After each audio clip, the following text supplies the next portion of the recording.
guess that's it. There it is. That is it. Yeah. Well, no, I mean, yeah, I don't think anything went super crazy, Yeah. but it was more serious kind of. Something, Yeah. Something. I mean, every single song he was rapping. Yeah. Rapping. Yeah, You know what yeah. I'm saying? I know that's he's always, you know what I'm saying, but I mean just like, well, it was either he was on his shit or he was being super reflective about the journey so far. Yeah. But I think I really enjoyed it. But I think 2024, man. It's been a good year. It's been a good year, yeah. For music, for hip hop, but also I just think like, I don't know, I feel like in 10 years, 20 years, 30 years time, I should look back at this year and think, this guy. Yeah. This was, I mean, I know he's had other years as well, and he's just the whole career, obviously, but like, this year specifically, like. Yeah, it's good to cap it off.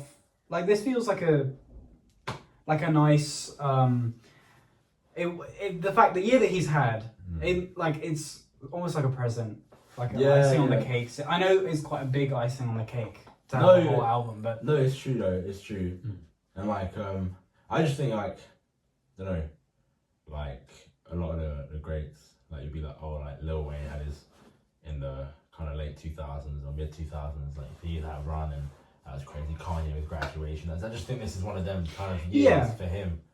People look back at it like, for sure. Like you tell your kids about this, like Kendrick in 2024. Yeah. That was a threat, you know. I will say though, like, as I definitely feel that the East Coast like influence and the kind of not pandering, but like wanting to go more into those roots. I mean, it's not pandering. Of course. West Coast, the East Coast. Oh, West Coast, my bad. Right. Yeah. So it kind of felt like when people were saying like we want an album for the streets, like it felt like that in a way that I felt didn't like connect like super, like I'm like not in that mindset at all at the moment. Like I'm like in a Godzilla rabbit hole, so it's like that's where my mind is at right now. Or like stage 2 maybe. Yeah. What was Godzilla rabbit hole, man? Well, we both of us have just watched 2 Godzilla films recently, and then like I want to start watching a couple more Japanese ones as well. Yeah, Japanese one. Yeah, and it's like really interesting. Like when you were in Japan, like there was a huge Godzilla. Like there was a Godzilla movie coming out. Yeah. -1. That was -1. Yeah. Yeah, and then there was a huge Godzilla like sculpture on this building in Shinjuku or Shibuya, I forgot where. Yeah, people were into it. Yeah, I didn't go to see it in the cinema, but yeah, it's a big thing. Yeah. We saw that one in black and white in Odeon, Norwich. Is it black and white? A black and white film? There's a regular version and a black and white version, which is also on Netflix. How comes? It's sick. Why is there 2? It's just sick. Like but was there's a reason behind that? No. Well, I mean, obviously the first Godzilla movie. It's also set in. It's set in World War II. Yeah. Post World War II, and they didn't have colour back then. They didn't. No. And the first Godzilla was in black and white, of course. When was the first one? 54. 54. But it was like a direct like allegory for the war. Yeah. And so this one. A lot of Japanese films like to this day they reference the war. Like I think it's a huge. The impact is still clearly felt. Yeah. Obviously a big moment in their history, but so like this Godzilla -1 was very much harkening back to the war era. Like it was set like post-war, and then like going back to the roots, and it's like a really, really successful movie in the set, like good movie in a way that a lot of Godzilla recently has been mid. That's because they've been more like I said following the narrative. I haven't seen it really any Godzilla film. It's been more like a Kong Skull Island type vibe. That's the American ones. Yeah. But it's just like, or like a Fast and Furious type one. Like 100%. A bunch of Yeah. You know, and that action. That's how the American ones work. But then, like even like the Japanese films, there's been a big break. So Shin Godzilla we saw was 2016. That was the first Japanese in like 15 years, which I think was the longest break between Japanese Godzilla films. And so the culture's not really there. And even Shin Godzilla, it was a big moment for Godzilla fans. Like the movie we thought was pretty mid to goofy. Yeah. It has like really funny moments and like unintentionally funny. So many unilateral requests. The only version on Prime is the English dub. Okay. I think that made it not worse. It's a dub shit. Yeah. Yes. And the Prime Minister just got off a really important phone call, sighed, and was like, so many unilateral requests. And it was just... Yeah, I say that regularly. Yeah. Where does you have anyone? I deal with a lot of unilateral requests. Yeah. And then like actually the Godzilla like looks really goofy in its baby stage. Yeah. CGI. He's got like The later eyes. versions are cool. They're okay, but like quite early on in the no film, eyelids. it's got like googly eyes. Godzilla's got eyes. Yeah, I'll show you after we stop recording. Yeah. Oh, hi guys. Yeah. I'm just talking about Godzilla. Okay. I'm in the Godzilla rabbit hole. Okay.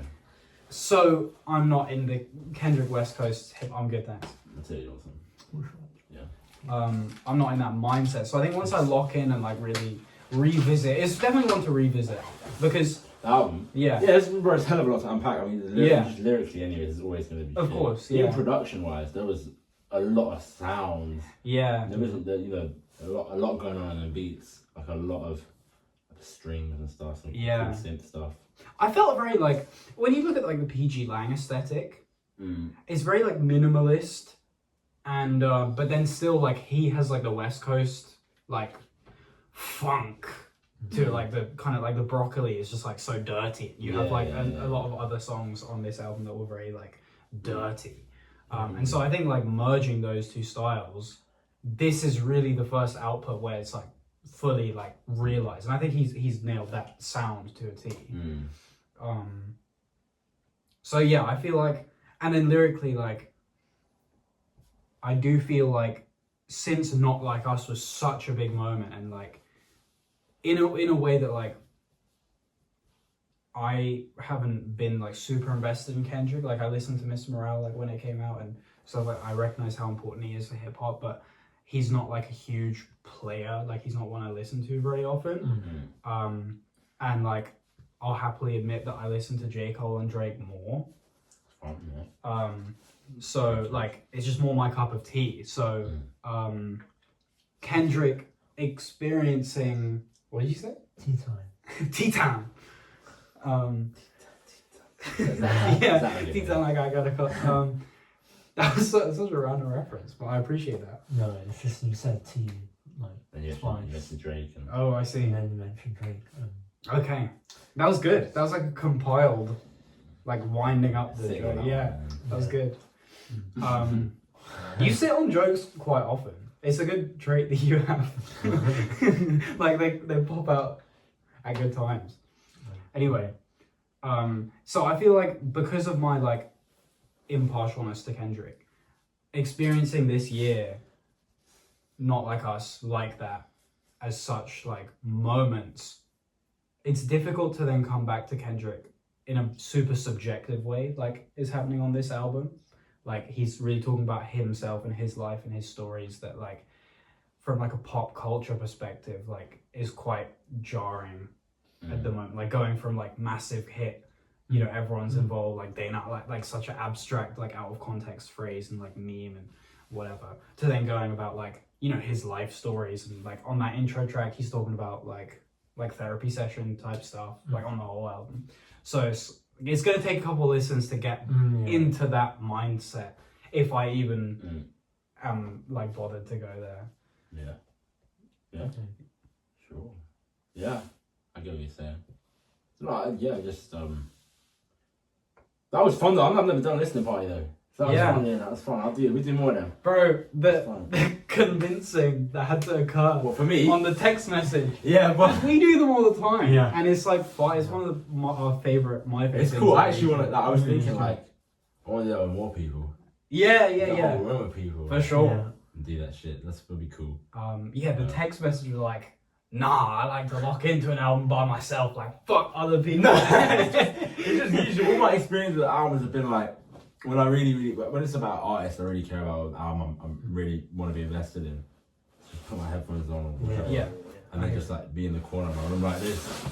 Yeah. And just listen and see what they're saying, or like lie on my bed and just listen to what they're saying. But that was a lot of fun. Yeah. It's a communal thing, isn't it? It is a communal thing, and I found that like some of my most memorable album listening experiences have been like when we've done listening parties, like, and albums I remember more because of that. Yeah, like, I would not remember the Kid Laroi album. I also if go we back didn't to listen them to more, I think. Yeah. After we Yeah. My like probably I would struggle to think of a more iconic moment in my album listening experience than when 21 Savage came on Utopia Twins.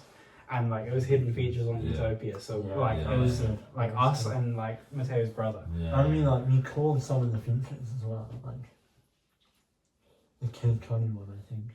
Yes, we did call the Kid Cudi. We did. And maybe SZA as well, I think. Yeah. And then it's fun. like we did Astro World as well, and the hidden feet. I mean, I listened to it before, but This shit also forces you to listen with other people. Sometimes it can force you to lock in more. Like when I watch a film, sometimes I watch it with someone. If I watch it on my own, I'm sometimes maybe get more easy. Well, you also want to be able to talk about it after. Yeah. True. But if I watch a film with someone and it's someone who's like also wants to be invested in the film. Yeah, it's like accountability, isn't it? Yeah. I know I'm not gonna go. Oh, what's the time? Or let me just check my text. Or let me pause it and go. Because you wouldn't like necessarily do that like in a social situation. I mean, you know, in like a locked in, so like mid conversation. Yeah. Right. Like you wouldn't like. Yeah. Scroll. Yeah. And then like we did Taboo together. That was great. That was good. So yes, listening parties are like really collaborative. They are. It was fun. I enjoyed that. You were like a lot of the time like you picked up on bars like I was like I didn't catch that. So when people like get different parts, have different reactions, it's like it's quite nice. It is cool. It's fun to see how people react to music because you're reacting with your context. Yes, exactly. Because you'll be approaching it from a lot more of like that hip hop because you grew up with hip hop. Yeah. And been listening or following Kendrick for for a long time. Were you there when T-Pab came out? No, I was 11 when T-Pab came out, and at that point, 11 years old, I was only listening to UK stuff. Yeah.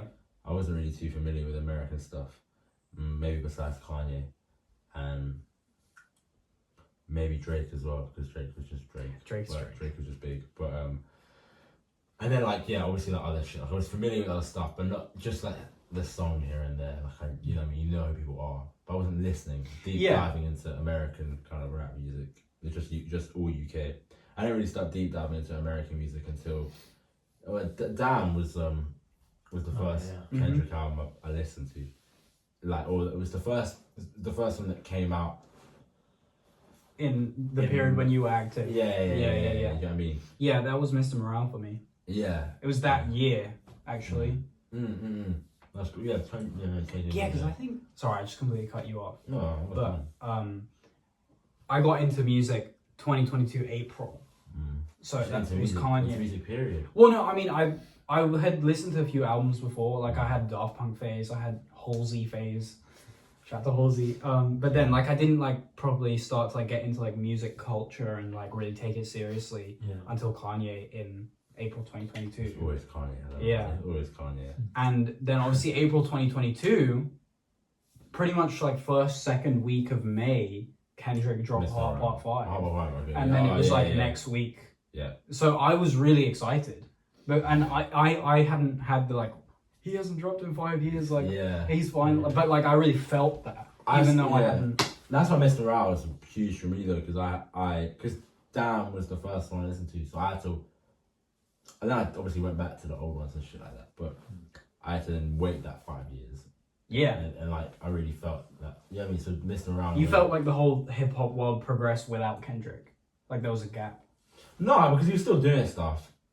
And I just mean, for me as a fan, it was a long waiting period. It was, so when he finally dropped again, I guess for everyone, but it was yeah. I noticed I was doing my A-levels. Yeah. Heart Part 5 came out during maybe a study week or something, or well, I don't know, but around that like May. So yeah, it was a big moment because there was a lot to unpack, but it was also like the video.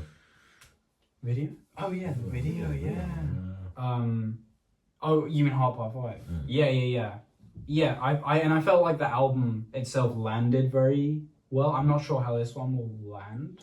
People hate on the Miss Morale. But on release, I feel like that came about only like a month or so afterwards. With Kendrick, I don't know, unfortunately, it's not unfortunately, some people it's just not their thing, but because it's not their thing, they go, it's shit. Like, because you're not getting... Because he's so uncompromising with himself as well. Like, yeah, I mean, vision. And it's not, I wouldn't call it accessible music. No.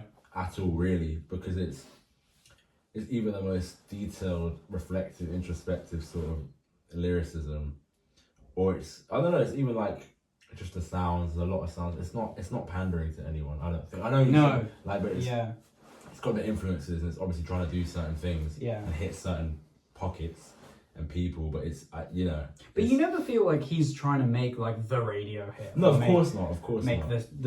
We were talking about Jack Harlow earlier. Like you never feel like he's trying to make the girls song, you know. Yeah. But then his songs like end up going into those spaces. Like we had a lot of songs on here that would like end up on a sex playlist, you know. Yeah. I've got a lot of songs. I'd say maybe not a lot of songs. Maybe the Sizzle. The first Sizzle song. That was like kind of what I thought. Yeah. That's crazy. But you know what I mean? It's like, and like maybe on like Damn you have like the Rihanna song and Damn was different though, because Damn's I love Damn.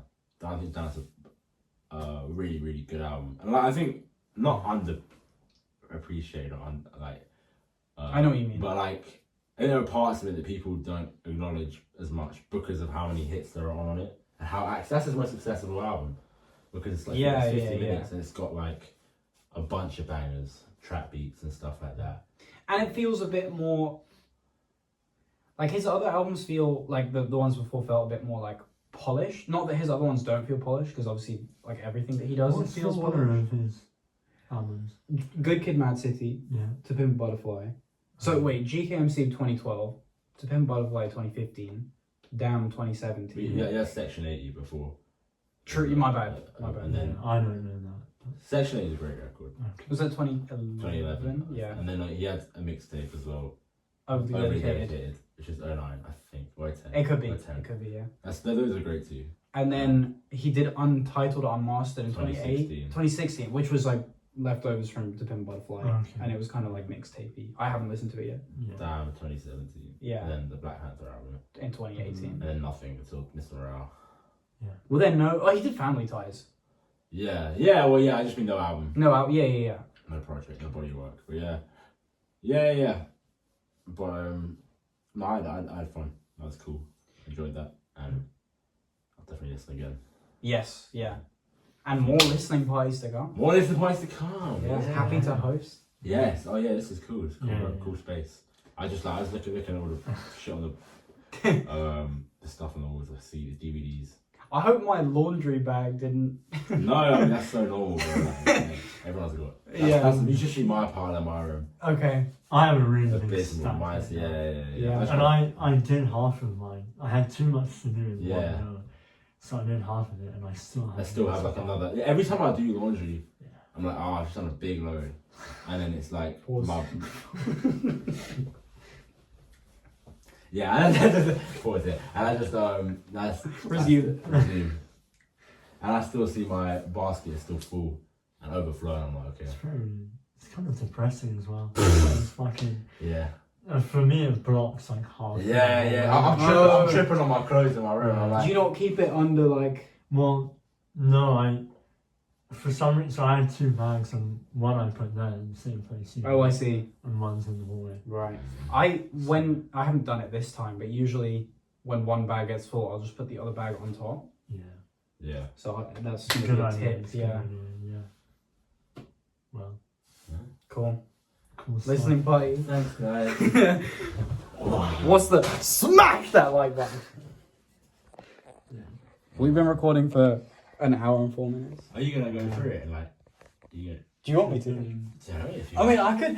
I think what would be super fun is literally just having the end conversation and like if it was like a hypothetical YouTube video, it would be like the conversation we had after listening to GM. Like that's not something that's been done before. That's true. Half about Godzilla. Yeah, and it's just like a bit of a podcast, but like I think that's really cool. Because people don't listening parties. Who's gonna watch a listening party? Anyways, do you know what I mean? Well, there's so much reaction content online anyway. That's when they're like pausing it in. Yeah, and like deconstruct. We didn't really have that as much. Thank God we didn't have. No. I don't mind talking you throughout a song or anything like that. That's just kind of part of it. But if you pause and go into a whole conversation, just stupid. I know it's funny. Like first thing, like I know that's that whole point. But You get reactions. It's like it's a song. Yeah, exactly. Like. Yeah. I mean, if you pause the film at every fucking plot twist to talk about the plot twist, it would just be dog shit. Yeah. I mean, I guess so. Yeah, but nice. I feel like I do get it more with the albums because like if you're super locked in, then you want to deconstruct like every single. That's what did I show you the like girl from Little Mix, Jade. Like her the edit that I'm working on. Yeah, you did. Yeah. So that's like kind of that sort of thing. Yeah. Like I'm pausing to deconstruct it in more detail. That was when you first listened to the song. No. That's what I mean. Like you get a reaction video and the guy's his first time listening to like the Heart Part 5. Yeah. And he's pausing every 10 seconds and it's like... You know what you gotta do? For the video, you have to do an intro with your NoLifeShaq impression. Man, what's happening? We listen to Kendrick Lamar today. I was just walking on a normal Friday. Yeah. Looking at the Ice Cube album that just dropped. And I see Kendrick. Did Ice Cube drop album? Yeah, he did actually, yeah. I think I heard these, but yeah. I haven't obviously listened to it. Oh, also, announcement. This album. You're filming? Yeah. Okay. This album marks my 400th album. No way. Round of applause, everyone. Wow. Yeah, this is the one. And it was actually meant to be an album called 400 by Shin 2, who New Job's collaborator. And it's called 400. It's got a song called 400. So I was like, oh, perfect. That has to be the one. Yeah, and then it... Like, I saw the notification come up. I'm like, priorities. Yeah. So, you've witnessed that. Wow, that's big. Yeah. I don't know how many albums. But you haven't got playlists recording all the songs. No, I don't know. Because I don't know what the first album I ever listened to was, really. Maybe I do. It's probably... No, I don't, because then I don't know if my parents would have played something that would have been an album. I don't know what it would have been. Because I only started listening to albums like on my own terms. So it was like 2018 was the first album I listened to, Ariana Grande, Sweetener. Great album. And then I started the playlist probably like 2022, which was like maybe like 100-ish albums in. And like I kind of knew all my different phases, and I had Stats FM to help me. So like it was quite easy to trace it back. But if I tried to start now, I wouldn't get in. Yeah. But 400. 400 guys. Yeah. Incredible. Okay. Video record. Smash the like button.